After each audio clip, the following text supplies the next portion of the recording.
Start பண்றாரு. இது ஒரு பக்கம் இருக்க, நம்ம மம்மூட்டி என்ன பண்றாருன்னா, பெண்களுக்கு காதல் ஆசை காட்டி, அவங்கள வந்துட்டு பேசி, அவங்கள மயக்கி, ரூம் கூட்டு போறாரு. அங்க கூட்டிட்டு போய் அவங்கள்ட்ட சில பல வேலைகள்லாம் பண்றாரு. சில பல வேலைகள்லாம் பண்ணிட்டு, அடுத்த வேலை என்ன பண்றாருன்னு பார்த்தீங்கன்னா, நம்ம வந்துட்டு ட்ரக்ஸ் அடிக்ட் பார்த்துருப்போம்.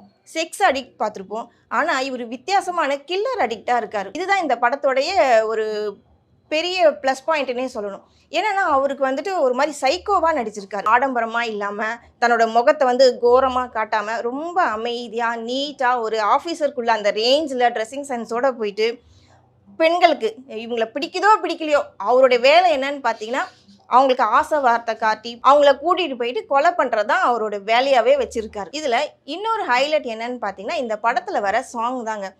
சாங்னா பெரிய அளவுக்கு நம்ம சொல்ற அளவுக்கு எந்த சாங்ஸுமே கிடையாது. மியூசிக்ஸ்லாம் பயங்கரமா இருக்கு. தாறுமாறா இருக்கு. அது வேற விஷயம்.